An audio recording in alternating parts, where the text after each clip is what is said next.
Samahan niyo akong puntahan ang bayan ng Infanta, Quezon. Kasama ng aking mga kaibigan, sabay-sabay nating bisitahin ang napakagandang resort na natuklasan namin sa bayan ng Infanta, Quezon. Let's go!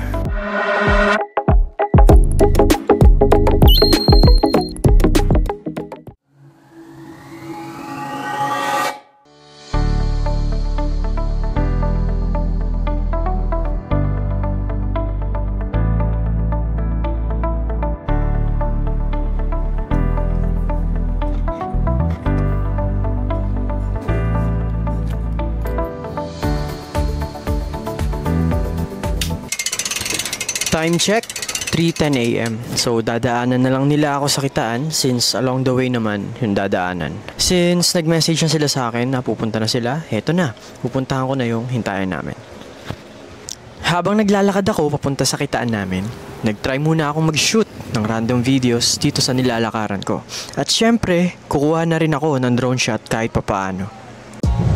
After ng ilang minuto ay dumating na sila. At dali-dali na kaming bumiyahe upang makarating din kaagad kami sa aming patutunguhan. Hindi na rin ako nakapag-shoot ng mga B-rolls dito kasi alam niyo naman, nauna na yung kwentuhan namin magkakaibigan. Pagtiyagaan niyo muna itong mga video ng umaandar na sasakyan. At itong video na ito. No one, no one, no one.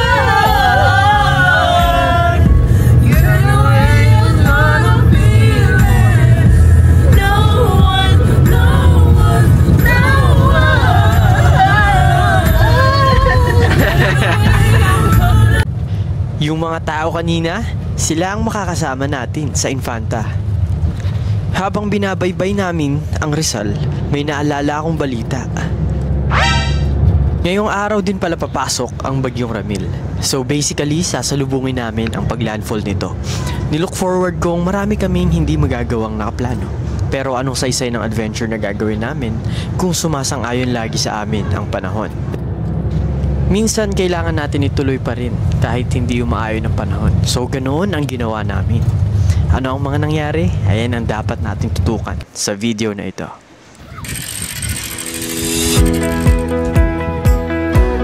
After almost 3 hours na biyahe, nakarating na kami sa arko ng Infanta, Quezon.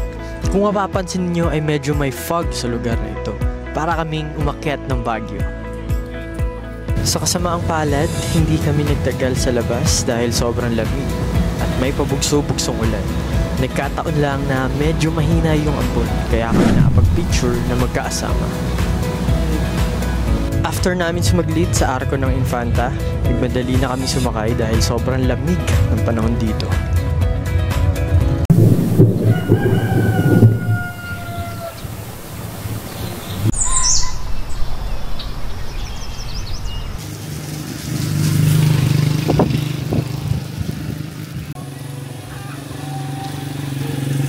Ayun, so time check, 12:26 PM.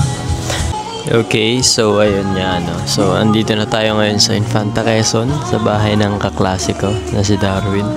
Currently, hindi kami makaalis kasi ayun nga, umuulan niya yun. Hinabutan kami ng bagyo, so bad timing. So hintayin lang namin na tumila. Sana tumila na, pero let's see, baka may change of plans and everything. So ayun lang. Tights later. Habang nagpapatila kami ng ulan, nakakaramdam na yung iba ng boredom. Ano pa bang gagawin?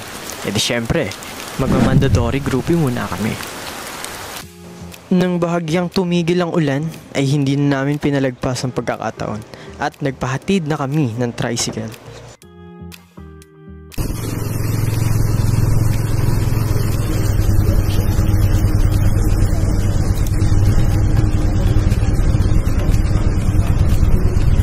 Kailangan bang nag-video ka na yun? Ba't hindi ka nakanganga? Kasi kita ka rin. Legit. Kumulang 15 to 20 minutes ang biyahe namin papunta sa resort. Sa pagkakataong ito ay nagkakaroon kami ng pag-asa. Dahil kita nyo naman na tila umaayon na sa amin ang panahon.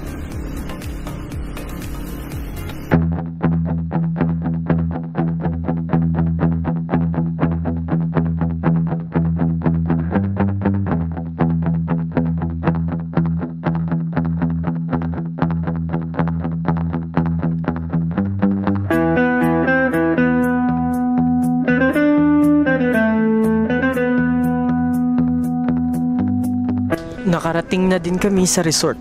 Sobrang ganda ng lugar sa personal. Yun nga lang, maraming hindi pwedeng gawin dahil sa lakas ng hangin at alon ng dagat. Ano pa nga bang magagawa namin kundi ang mag-adapt sa sitwasyon, di ba? Anong pwedeng magawa? Eh di mag-picture!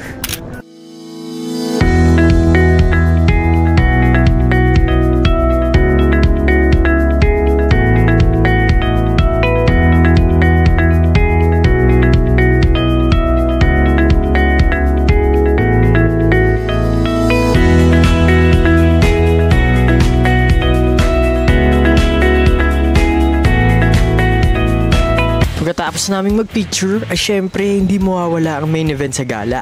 Kakain na!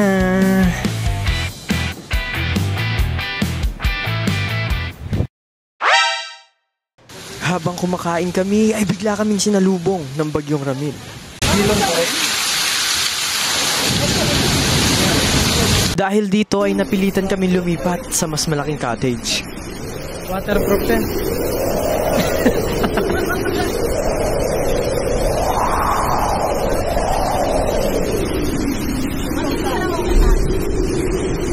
Hindi mo lang lalo yan, di ba? Ano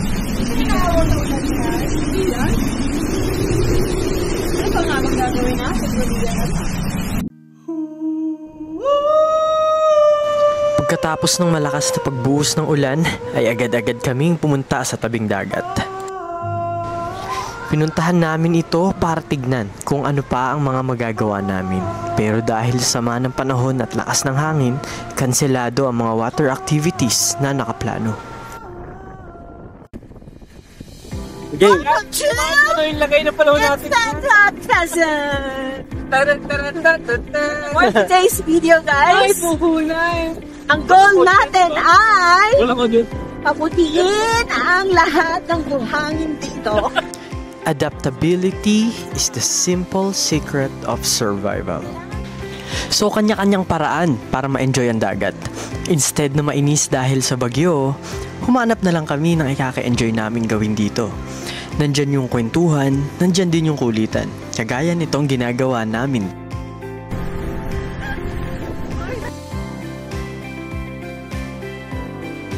Dahil nga sa lakas ng alon, hindi kami pinapayagan na maligo sa dagat. Buti na lang at merong pool dito na pwede namin ma-enjoy kahit papaano.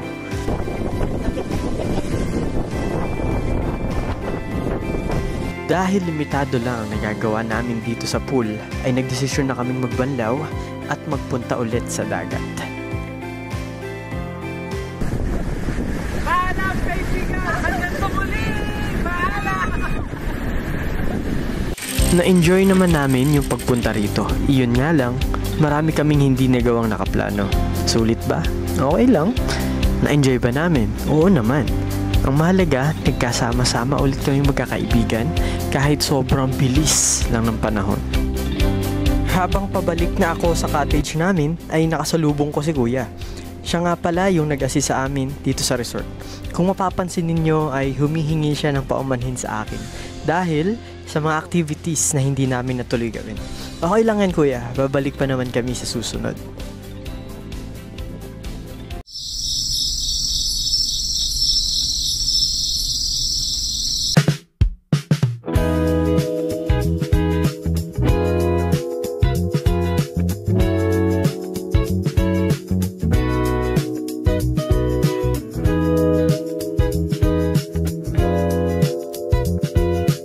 Medyo humina na yung ambon sa mga panahon na ito. Sinamantala ko na ang pagkakataon na magpalipad ng drone. Pero kung makikita ninyo sa video, sobrang lakas talaga ng hangin na pati yung drone ko is tinanggal na siya. Siyempre, kailangan mag-risk para sa magandang shot, di ba?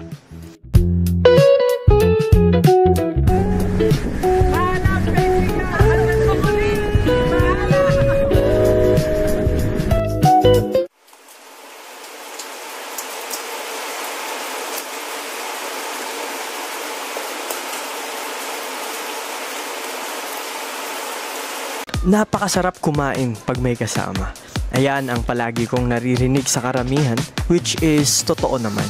Nandyan yung kwentuhan, kulitan at syempre asaran habang kumakain ng agahan. Eto nga pala ang kaibigan kong si Rans. Bakit kami nasa Infanta Quezon ngayon? Simple lang. Lately, nahihilig kami sa pagpapalipad ng drone. Kaya nga kami nagkayayaan pumunta dito. Dahil gusto namin kumuha ng magagandang drone shots. At eto ang mga drone shots niya.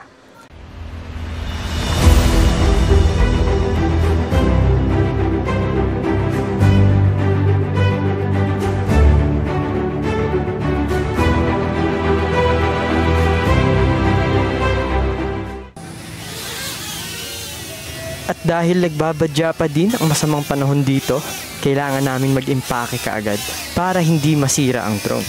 Pero alam nyo kung anong magandang gawin kapag linggo?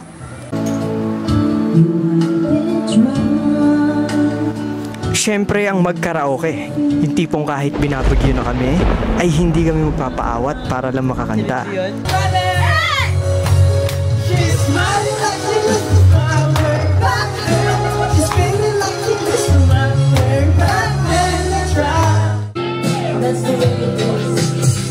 Time check, 2:30 PM. Oras na para mag-asikaso at mag-impake ng mga gamit dahil babalik na ulit kami ng Maynila. So, quick review lang about sa ganap namin dito sa Infanta. Actually, ang dami namin hindi napuntahan kasi dahil sa bagyo. Actually, signal lang ito ngayon. So, pabalik na kami ngayong NCR. So, ayun nga, no, isang, I don't know kung masabi ko successful, pero I think nag-enjoy naman, no, since nakapag-unwind pa rin, no, kahit pa paano. Kasama yung mga friends and, you know, mga colleagues. I think ayun na yung sundo namin. So, probably let's to pack up. So, see you guys. So, dito na nagtatapos ang gala namin. Oo, sobrang bilis lang, pero wala. May kanya-kanya responsibilidad na ang lahat. Let's enjoy yung mga panahon na kasama natin ang mga importanteng tao sa buhay natin.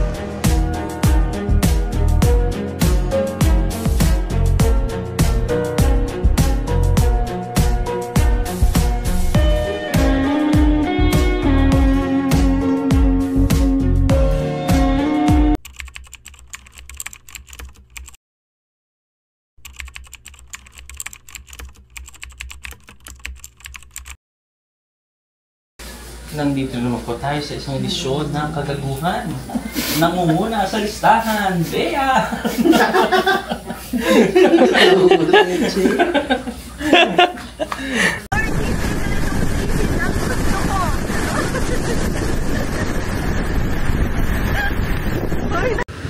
Gusto ko matulong sa'yo dahil para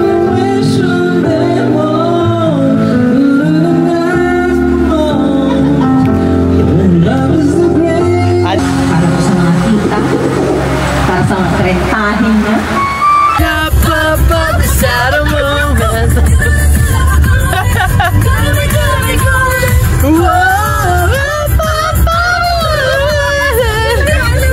Nang lumilit yung mga boses.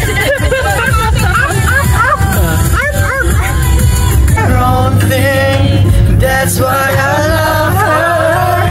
Miss Independent, won't you come and spend a little time? She got her own thing, that's why I love her. I didn't have a prayer, didn't have a dream. Now out of the blue, God gave me you.